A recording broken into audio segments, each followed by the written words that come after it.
اب یہ قصیدہ پڑھ رہا ہے جناب عقیل، جناب ام البنین کے خاندان کا لمبا قصیدہ پڑھا، بہت پیارے پیارے اشعار ہیں جو جناب عقیل نے پڑھے. مجھے یہیں پہ نہیں رکنا، بات آگے لے کے چلنی. اللہ نے فرمایا عقیل جائیے اس گھر سے رشتہ پوچھیے.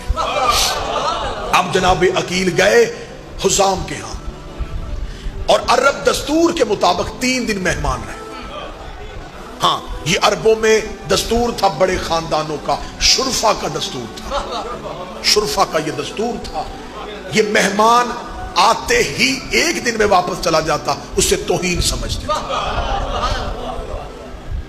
آج تو ہمیں انتظار ہوتا ہے نا کہ جلدی جلدی کیا آغوش فرمائیں گے، تو آپ کتنے بجے تک نکل جائیں گے. شرفا کا دستور تھا کہ مہمان کم از کم 3 دن کر رکھو تاکہ اسے ہمارے خسائل کا پتہ چل سکے. کسی کے گھر جاؤ تو پتہ چل جاتا ہے کہ خصلتیں اور عادات کیا ہیں. چاہتے تھے حزام کے عقیل 3 دن رکے، عرب دستور کے عین مطابق تقاضۂ شرافت کو مد نظر رکھتے ہوئے جناب عقیل 3 دن متوجہ ہے موضوع پہ کہ 3 دن تک مہمان رہے. تیسرے دن جناب حزام اب آئے. اب جو جناب حزام نے جملہ کہا، میرے اندر جملہ پڑھنے سے پہلے ٹھنڈک آ رہی. جناب حزام جناب عقیل کے پاس آ کے بیٹھے، آ کے کہتے اے رئیس مکہ، یہ ہے 2 بڑے خاندان، اے رئیس مکہ، اے متولی کعبہ، اے امیر بطحا، اے خاندان بنو ہاشم کے چشم و چراغ، اے ذریت ابراہیم، اے شجرہ طیبہ کے میٹھے ثمر، ہائے ہائے ہائے،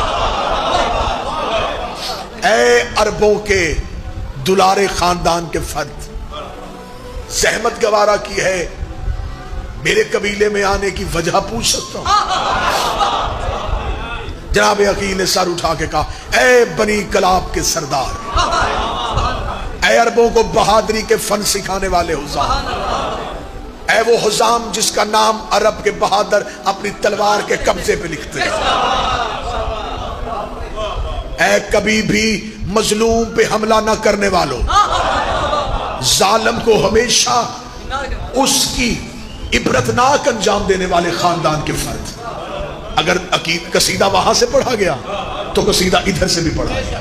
پڑھنے کے بعد اب جناب عقیل بولے ہم چاہتے ہیں عرب کے 2 بڑے خاندان اپنی قرابت کو اب رشتہ داری میں تبدیل کریں. میں چاہتا ہوں کہ میں اپنے خاندان کے کسی ایک فرد کا عقد تمہارے خاندان میں کروں. چہرے پہ یوں رونق آئی حسام کے. کہنے لگا خاندان بنو ہاشم میں تو ہر فرد ہی اعلیٰ ہے، ہر فرد کی شخصیت ہی علیحدہ ہے. کیا میں پوچھ سکتا ہوں کہ آپ کسی مخصوص شخص کی بات کر رہے ہیں؟ اتنا کہنا تھا یا عقیل مسکرائے.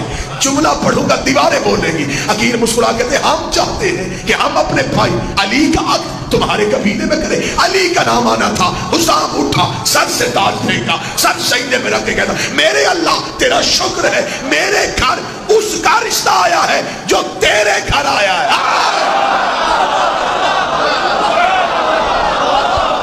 میرے اللہ تیرا شکر ہے، میرے گھر اس کا رشتہ آ گیا.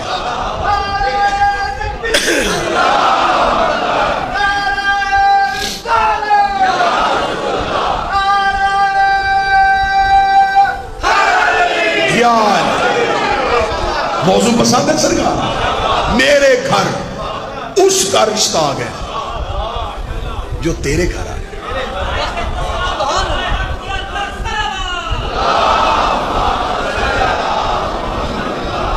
اے عقیل، خوش قسمتی کی انتہا، میری بیٹی اس گھر میں بہو بنے گی جہاں محمد کی بیٹی ہے.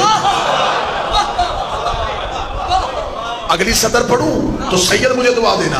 جناب حزام بولے با خدا میں اپنی قسمت پہ رش کر رہا ہوں، میرے گھر کی بیٹی اس دہلیز کا سجدہ کرنے جا رہی ہے جہاں تارے سجدے کرتے ہیں. یہ کہہ کے پھر حزام بول کے کہتے واہ خدایا تو نے کرم کی انتہا کر دی. ہم تو کرواتے تھے مردوں سے غلامی، ہم کرواتے تھے عرب کے لوگوں سے غلامی. تو نے قسمت پہ کیا مہربانی کی, آج میری بیٹی وہاں جائے گی جہاں ملائکہ نوکری کرتے.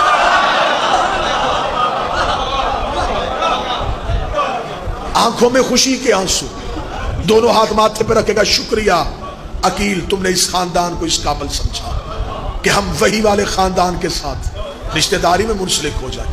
لیکن دستور عرب اس بات پہ حائل ہے, شرافت کا تقاضا مجھے مجبور کر رہا ہے, مجھے بیٹی سے پوچھ. یہ ہے شریف خاندانوں کی نشانی. یہاں گھر جا کے رشتے نہیں دیے جاتے,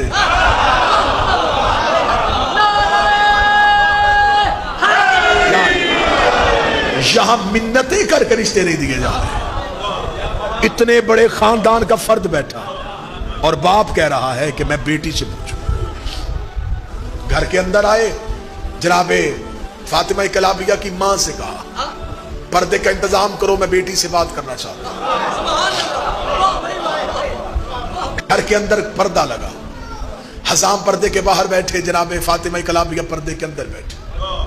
جناب حزام نے آگے کھڑا کیا ام البنین کی ماں کو, کھڑا کر کے کہا پوچھئے بیٹی سے کہ ہمارے مہمان خانے میں عرب کا بہت بڑے خاندان کا فرد عقیل اپنے بھائی علی ابن ابی طالب کا رشتہ لے کے آیا ہے, آپ اس رشتے کے بارے میں کیا کہتی ہیں؟ اب سطر سننا اور دلوں میں عباس کی مودت کو سمندر بنا دینا. اتنا کہنا تھا کہ جناب فاطمہ کلابیہ پردے کے پیچھے سے بولی, دیکھ کہتی اے اماں جان, ہمارے خاندان کی مستورات کو یہ خبر نہیں ہوتی کہ ہمارے مہمان خانے میں کون مہمان ٹھہرا ہوا ہے. ہم اس بارے میں کبھی دلچسپی نہیں لیتی کہ ہمارے مردوں سے کون مرد ملنے کے لیے آیا ہے. مجھے اس بات سے غرض نہیں کہ 3 دن سے وہ کون سا باعزت فرد ہے جو ہمارے گھر کا مہمان بنا ہوا ہے. لیکن اماں میں یہ جانتی ہوں آج تیسری رات ہو گئی, ہر رات ایک بی بی میرے حجرے میں آ رہی ہے, ہر رات ایک بی بی میرے حجرے میں آ رہی ہے. اماں میں اس کے چہرے کی زیارت سے محروم تھی. اماں یہ تو کل والی رات گزر گئی ہے جب وہ بی بی میرے حجرے میں آئی. اماں مجھے عزت قبیلہ کی قسم ہے, وہ بی بی اکیلی تو نہیں تھی, اس کا ایک پلو مریم نے اٹھایا ہوا تھا, ایک حوا نے اٹھایا ہوا تھا, ایک آسیہ نے اٹھایا ہوا تھا, ایک سارا نے اٹھایا ہوا تھا. وہ بی بی میرے قریب آئی, اس نے اپنے ہاتھ سے ایک چاند نکال کے میری گود میں رکھا اور رکھ کے کہا مبارک ہو تو میرے بیٹے کی ماں بن رہی ہے. تو میرے بیٹے, تو میرے بیٹے کی ماں بن رہی, مبارک ہو تو میرے بیٹے کی ماں بن رہی. جناب ام البنین کہتی ہیں, اور جناب ام البنین کی والدہ نے بھی خواب دیکھا تھا. میں جناب ام البنین کی والدہ کا خواب سناؤں گا, پھر ام البنین کا خواب, پھر حقیقت عباس, اور آپ کو سلام. جناب ام البنین کی والدہ گرامی کہتی ہیں کہ میں نے خواب دیکھا تھا, ابھی ام البنین دنیا میں نہیں آئی تھی. بی بی کہتی میں نے خواب دیکھا ہے کہ آسمان سے بارش کے قطرے گرے اور میرے ہاتھ پہ آ کے جم گئے اور ایک ہیرے کی صورت اختیار. بی بی کہتی میں نے خواب میں مٹھی کو بند کر لی. صبح کو خاندان کے سب سے بڑے بزرگ کے پاس جا کے پوچھا خواب کی تعبیر بتائیے. بزرگ نے ماتھا چوم کے کہا اللہ تجھے ایک بیٹی دے گا جو بہت باعزت اور بانصیب. مٹھی بند کرنا اس بات کی تعبیر ہے اس کی حفاظت کرنا. جناب فاطمہ کلابیہ دنیا میں آ گئی. اس بی بی کی جو کنیت ہے نا ام البنین, ام البنین کا ترجمہ ہے بیٹوں کی ماں. یہ شادی سے پہلے بھی ام البنین تھی. یہ بات میں نے ممبر سے بڑی ذمہ داری کے ساتھ کی ہے. بی بی کی کنیت شادی کے بعد بیٹوں کے ہونے کے بعد ام البنین نہیں. بی بی کو شادی سے پہلے قبیلے کی عورتیں ام البنین کہتی تھی. آپ مجھ پہ سوال کرے کیوں؟ جیسے ماں کو خواب آیا تھا ویسے ہی بی بی کو خواب آیا. بی بی کہتی اماں میں نے خواب دیکھا ہے, میں اپنے گھر کے صحن میں بیٹھا, آسمان سے 3 تارے اور ایک چاند ٹوٹا, وہ چاند میری گود میں آ گیا, تاروں نے میرا طواف کیا. بی بی نے بیٹی کا ہاتھ پکڑا, اسی بزرگ کے پاس چلی گئی جس سے اپنا خواب پوچھا تھا. اب وہ زیادہ ضعیف ہو چکے تھے. جا کے کہا خواب اب میری بیٹی نے دیکھا ہے, اب بتائیں اس کی تعبیر کیا ہے. انہوں نے ماتھا چوم کے کہا اللہ ایک چاند دے گا, 3 اور بیٹے دے گا. جو تیری گود میں آیا ہے وہ چمکتا ہوا چاند، قبیلے میں مشہور ہو گیا 4 بیٹوں کی ماں، ام البنین نام مشہور ہو گیا۔ عقد طے ہوا، نکاح خود علی نے پڑھا، ڈولی آئی سادات کے دروازے پہ، سیدوں کے دروازے پہ بی بی ام البنین کا آنا تھا، شہزادی نے اترتے ہی پاؤں نہیں رکھا، اپنا سر دہلیز سیدہ پہ رکھ کے کہا الحمدللہ رب العالمین، تعریف ہے اس اللہ کی جو عالمین کا رب، اس نے مجھے اس گھر کی کنیزی کے لیے چن لیا۔ پھر اس کے بعد بی بی نے یوں رخسار رکھا، اپنی دائیں آنکھ کو جنت البقیع کی طرف کیا، رو کے کہا بنت پیغمبر گواہ رہنا، مالکن بن کے نہیں کنیز بن گیا۔